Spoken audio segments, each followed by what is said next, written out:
नमस्कार। देश काल में आपका स्वागत है। मैं हूं मुकेश कुमार।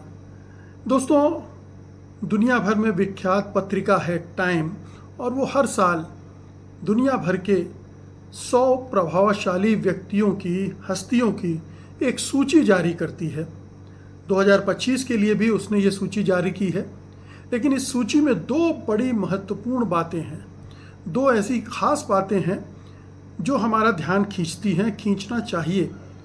पहली बात तो यह है कि इस सूची में इस बार भारत से कोई भी नाम नहीं है, किसी भी क्षेत्र में नहीं है, न राजनीति में, न खेल में, न मनोरंजन में, न फिल्मों में, कला संस्कृति, किसी भी क्षेत्र के किसी भी व्यक्ति का नाम इस बार उस सूची में नहीं है। इसका क्या संकेत निकलता है, इस पर हम बाद में आएंगे। लेकिन एक दूसरा और बड़ा संकेत है कि प्रधानमंत्री मोदी का नाम भी इस सूची में नहीं है। जो दुनिया भर के प्रभावशाली व्यक्ति हैं उनमें उनका नाम शुमार नहीं हुआ है। पहले भी नहीं हुआ है, कई बार ऐसा हो चुका है कि जब नहीं हुआ है। लेकिन ये लगातार चौथा साल है जब प्रधानमंत्री नरेंद्र मोदी टाइम की प्रभावशाली व्यक्तियों की सूची से बाहर है। उसके पहले 14, 15, 16 में एक बार नहीं हुआ था। उसके बाद फिर 17, 18, 19 में हुआ। 20 और 21 में कोरोना काल था, उस समय समझा जा सकता है नहीं हुआ। 21 में हुआ और उसके बाद से फिर नील बटे सन्नाटा है। तो ये दो जो महत्वपूर्ण बातें बताती है। हालांकि टाइम एक पत्रिका है, वो एक सूची बनाती है, उसके कई आधार होते हैं, कई कसौटियाँ होती हैं इन्फ्लुएंस को जांचने परखने की, कि किस तरह से दुनिया में को इन्फ्लुएंस कर रहे हैं अपनी कला, राजनीति या किसी भी जिस भी क्षेत्र में उनकी सक्रियता है उसके ज़रिए। तो ये एक नोट करने वाली बात है कि हिंदुस्तान जो 140, 42, 45 करोड़ का मुल्क है, उसमें से एक ऐसी शख्सियत नहीं है जो इस सूची में स्थान पा पाती। और 140-45 करोड़ के मुल्क का प्रधानमंत्री नरेंद्र मोदी इतना इन्फ्लुएंशियल नहीं है दुनिया की राजनीति में, दुनिया के तमाम जो घटनाक्रम है उनमें किसी तरह का दखल देने में, इन्फ्लुएंस करने में, कि उसका नाम इस सूची में आता और लगातार 4 साल न आता। तो ये एक बड़ी महत्वपूर्ण बात है। और ये महत्वपूर्ण बात इसलिए भी हो जाती है कि हम सब जानते हैं कि प्रधानमंत्री लगातार ये ढिंढोरा पीटते रहते हैं कि दुनिया के मंच पर हिंदुस्तान विश्व गुरु के रूप में स्थापित हो रहा है, स्थापित हो गया है। दुनिया में हिंदुस्तान की पूछ परख बढ़ गई है। और प्रधानमंत्री के बारे में अब वो खुद तो नहीं कहेंगे कि मेरी पूछ परख बढ़ गई है, लेकिन वो परोक्ष रूप से हिंदुस्तान की छवि बहुत शक्तिशाली राष्ट्र की बन गई है, ये कहते हुए वो अपनी प्रशंसा कर रहे होते हैं कि मेरी वजह से इन 10 सालों में ये चमत्कार हुआ है, ये कमाल हुआ है, मैंने ऐसा किया है जिसकी वजह से भारत आज उस पायदान पर जाकर खड़ा हो गया है जहां दुनिया उनके आगे पीछे घूमती है। और उनके जो भक्तगण हैं, जो चापलूस हैं, चमचे हैं, उनके जो प्रचारक हैं, वो लगातार इसको प्रचारित करते रहते हैं कि प्रधानमंत्री मोदी, प्रधानमंत्री मोदी, देखिए दुनिया भर के तमाम जो बड़े नेता हैं वो उनसे मिलने को कितने लालायित रहते हैं, उनकी किस किस तरह से प्रशंसा करते हैं, वगैरह वगैरह वगैरह। ये प्रचार हम पिछले 10 सालों से लगातार सुन रहे हैं। और ये प्रचार चूँकि लोगों के दिमागों में जड़ भी जमा चुका है और उसकी वजह भी है, क्योंकि प्रधानमंत्री मोदी ने सत्ता संभालने के बाद विदेशों में कई बड़े बड़े कार्यक्रम किए और उनके ज़रिए अपनी छवि निर्मित की, इमेज बिल्डिंग की, और उससे ये ध्वनि निकली, उससे ये एक संकेत निकला कि सचमुच में मोदी जी हर तरफ बड़े लोकप्रिय हैं। लेकिन हाल में बहुत सारी ऐसी रिपोर्ट्स आ चुकी हैं जो बताती हैं कि ये जो मोदी मोदी के नारे लगते थे वो स्वतः स्फूर्त नहीं थे, खुद ब खुद नहीं लगते थे, बल्कि ये सारे आयोजित प्रायोजित होते थे और इस पर करोड़ों रुपए खर्च किए जाते थे। तो ये पैसे खर्च करके हासिल की गई लोकप्रियता थी, छवि थी, जो बहुत स्थायी नहीं थी, बहुत ठोस नहीं थी, और जिसकी वजह से अब वो बिखरती चली जा रही है और पिछले 4 सालों में बहुत हद तक बिखर चुकी है। अब ये देखिए कि दुनिया के मंच पर इतनी बड़ी बड़ी घटनाएं पिछले कुछ वर्षों से हो रही हैं, लेकिन भारत जैसा शक्तिशाली देश किसी भी स्तर पर कहीं भी किसी तरह से प्रभावित करने में सक्षम साबित नहीं हो रहा है। आप देखिए कि यूक्रेन वार को रुकवाने का जो एक प्रहसन रचा गया था, एक नौटंकी की गई थी प्रधानमंत्री नरेंद्र मोदी के द्वारा कि यूक्रेन पहुंच गए और जेलेंस्की के कंधे पर हाथ रख दिया और इस तरह से संकेत देने की कोशिश की कि वो तो वही पापा ने वार रुकवा दी टाइप का मैसेज बनाने की कोशिश की। पुतिन के साथ भी उन्होंने इसी तरह से मिलकर एक मैसेज देने की कोशिश की, लेकिन क्या हुआ?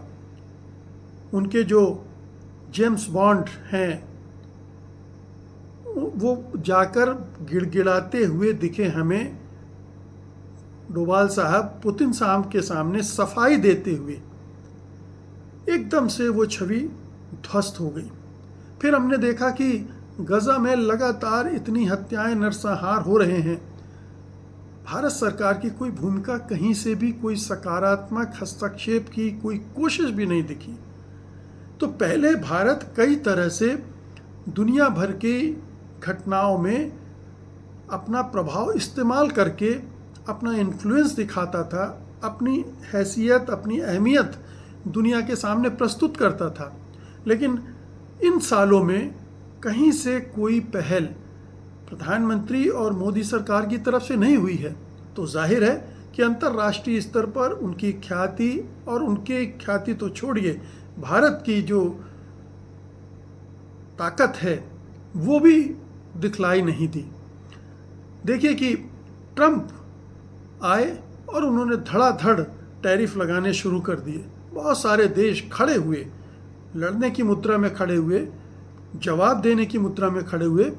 लेकिन प्रधानमंत्री नरेंद्र मोदी का क्या रुख रहा, उनकी सरकार का क्या रुख है? अभी भी वो नतमस्तक दिख रहे हैं, वो समझौते के लिए मरे जा रहे हैं। कहीं से एक भी शब्द ट्रंप के टैरिफ की आलोचना में इस सरकार ने और प्रधानमंत्री मोदी ने नहीं कहे हैं। और दूसरी तरफ चीन है जो बराबरी से लड़ाई लड़ रहा है। यही चीज़ बताती है कि चीन और हमारे देश में कितना अंतर है, चीन के नेतृत्व में और भारत सरकार के नेतृत्व में कितना फ़र्क है।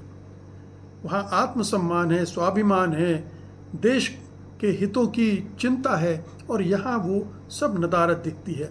तो इससे लीडरशिप का जो मामला है वो लगातार कमज़ोर होता जा रहा है, और जब किसी देश की लीडरशिप कमज़ोर होती है तो पूरा देश भी कमज़ोर हो जाता है। यही हम अंतर्राष्ट्रीय जगत पर होते देख रहे हैं, और ये बड़ा दुर्भाग्यपूर्ण है। टाइम की सूची में प्रधानमंत्री का नाम आना ना आना कोई बड़ी महत्वपूर्ण बात नहीं है, इसे उतना महत्व नहीं दिया जाना चाहिए।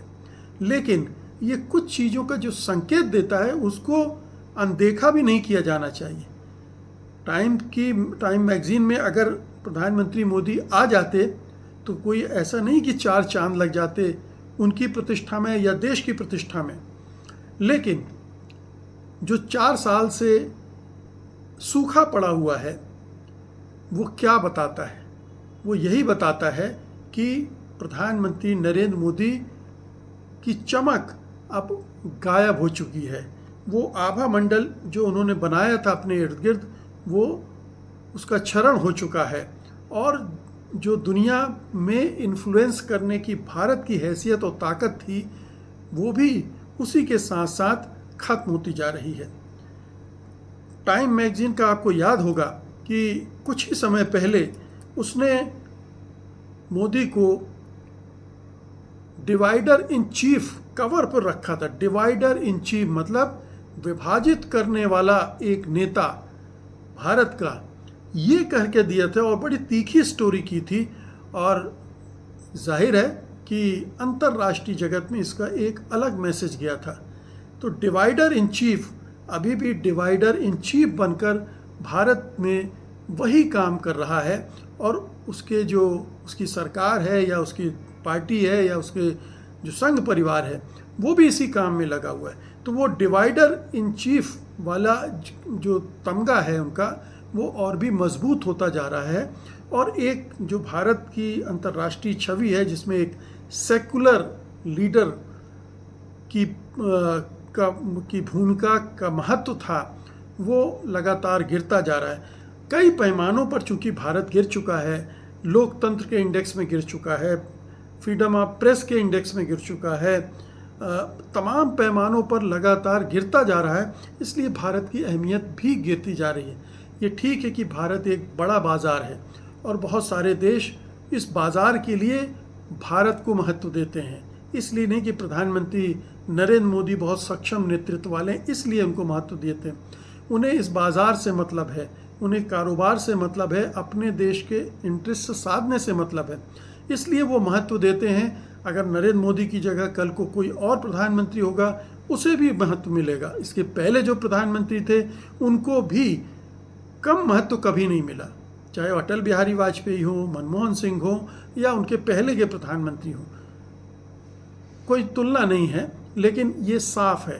तो ये पूरा जो मामला है इसको इस तरह से देखा जाना चाहिए। हालांकि कुछ लोग हैं जो खुश हो रहे हैं कि भारतीय मूल की एक महिला तो इस सूची में है, रेशमा केवल रमानी है जो वर्टेक्स फार्मास्यूटिकल की CEO हैं, उनको जगह मिली है। लेकिन रेशमा 11 साल की उम्र में ही भारत से अमेरिका चली गई थी और अब अमेरिकी नागरिक हैं।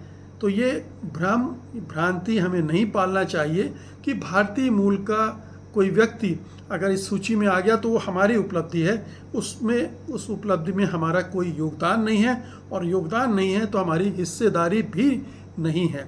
बल्कि हमें ये ज़रूर सोचना चाहिए कि बांग्लादेश के जो CEO हैं या मुख्य सलाहकार हैं, जो भी पद उनको दिया गया है, मोहम्मद यूनिस, उनका नाम इस टाइम मैगज़ीन की सूची में है। वो 100 लोगों की सूची में शामिल हैं और वो लीडरशिप कैटेगरी में शामिल हैं। और उसकी सबसे बड़ी वजह यह है कि बांग्लादेश में जो परिवर्तन हुआ, सत्ता परिवर्तन हुआ, और उसके बाद उन्होंने उसको लीड किया और अब देश को लीड कर रहे हैं। इस वजह से उनकी अहमियत बढ़ी है। हालांकि जिस तरह से बांग्लादेश में अल्पसंख्यकों पर अत्याचार हुए हैं, हो रहे हैं, उसको लेकर वो कटघरे में भी खड़े हैं। लेकिन भारत में तो कोई कम अत्याचार अल्पसंख्यकों पर नहीं हो रहे हैं। मुसलमानों और ईसाइयों पर हो रहे थे, सिखों पर शुरू हो चुके थे, और अब जैनियों का भी नंबर आ गया है, उनके खिलाफ भी लगातार घटनाएं बढ़ रही हैं। तो भारत में भी अल्पसंख्यकों की दुर्गति ही दुर्गति है। इसलिए आप मोहम्मद यूनिस की सफलताओं को या उनको अगर इतना महत्व दिया है टाइम मैगजीन ने, कम करके नहीं आंक सकते हैं। तो ये अच्छी बात है कि हमारे पड़ोस के एक मुल्क का एक व्यक्ति इस सूची में है। हमें इस पर भी गर्व करना चाहिए कि एशिया के इस तरह एक व्यक्ति का नाम उसमें है। और बांग्लादेश दरअसल एक उभरता हुआ देश है जिसने आर्थिक मोर्चे पर भी अच्छा काम किया है, और ये उथल पुथल के बावजूद अब वहाँ एक तरह की स्थिरता दिख रही है। फिलहाल तो दिख रही है, आगे क्या होगा पता नहीं। और लेकिन बांग्लादेश को कम करके आंकना या उसको ये सोचना कि वो छोटा मुल्क है, उसको दबा दिया जाए, उसको अपमानित किया जाए, ये टेंडेंसी सही नहीं है। इस तरह का सोच सही नहीं है। बहरहाल ये दूसरा विषय है। मुद्दा ये था हमारा कि प्रधानमंत्री नरेंद्र मोदी और भारत दोनों डिक्लाइन मोड में है, दोनों नीचे आ रहे हैं। अंतर्राष्ट्रीय जगत की बात मैं कर रहा हूँ, अंतर्राष्ट्रीय मंच पर सक्रियता और प्रभाव का जहाँ तक ताल्लुक है, वहाँ दोनों का नीचे आना, उनके ग्राफ का गिरना, ये पूरे भारत के लिए चिंता का विषय होना चाहिए। मोदी जी के लिए चिंता का विषय नहीं होगा क्योंकि उनके पास कुर्सी है, वो उसी में संतुष्ट हो सकते हैं। ठीक है भाई, अंतर्राष्ट्रीय जगत में पूछ परख घट गई है, नोबेल पुरस्कार की जो उम्मीद बांधे बैठे थे वो अब दूर की कौड़ी लग रहा है। उस समय भी दूर की कौड़ी था, लेकिन कोशिश तो कर ही रहे थे वो। अब उसकी संभावना पूरी तरह से खत्म हो चुकी है। तो प्रधानमंत्री नरेंद्र मोदी खुश हो सकते हैं कि अभी है उनकी सरकार, 2029 में भी वो उम्मीद लगाए बैठे हैं कि जनता इसी तरह से सोचती रहेगी और इसी तरह से उनको जिताती रहेगी। लेकिन भारत का मयार घट गया है और उसमें उनका भी अपना योगदान है, कई तरह से योगदान है। और घरेलू स्तर पर जो उनकी असफलताएं हैं वो तो हैं ही, अंतर्राष्ट्रीय स्तर पर अब उनकी सक्रियता आप देखिए, वो पर्यटन के लिए जाते हैं, गौतम अडानी के लिए जाते हैं, लेकिन देश का क्या हित सध रहा है ये हमें बहुत कम नज़र आता है।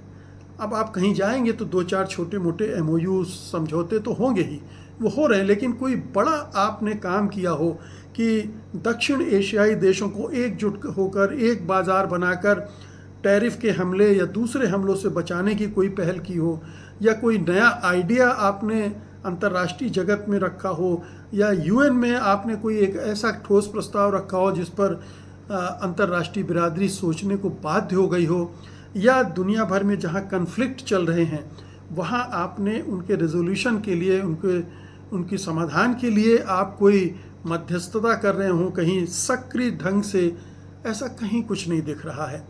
बल्कि कई बार तो ऐसा लगता है कि देश इजराइल के नरसंहार वाले अभियान में साथ दे रहा है। इजराइल का भारत सरकार तो दे ही रही है, क्योंकि वो चुप है, इतने बड़े नरसंहार पर वो बोलती नहीं है, तो ये उसकी चुप्पी ही उसकी समर्थन ही माना जाएगा। तो इस लिहाज से जो थर्ड वर्ल्ड के देशों में भारत की एक पहुंच और पकड़ थी, गुट निरपेक्ष आंदोलन तो चलिए पुरानी बात हो गई, लेकिन उसके बाद भी काफ़ी समय तक जो तीसरी दुनिया के देश थे, जो विकासशील देश थे, वो भारत से उम्मीद रखते थे, भारत के साथ जुड़े हुए थे, और भारत कोई पहल करता था, हस्तक्षेप करता था, तो वो उसके साथ खड़े होने के लिए तैयार रहते थे। आज वो स्थिति भारत गंवा चुका है, कहीं भी किसी भी तरह से उसके साथ कुछ मुल्क खड़े हुए नज़र नहीं आ रहे हैं, और ये एक बहुत ही चिंता और दुर्भाग्य की बात है। बहुत बहुत शुक्रिया आपका, धन्यवाद, नमस्कार।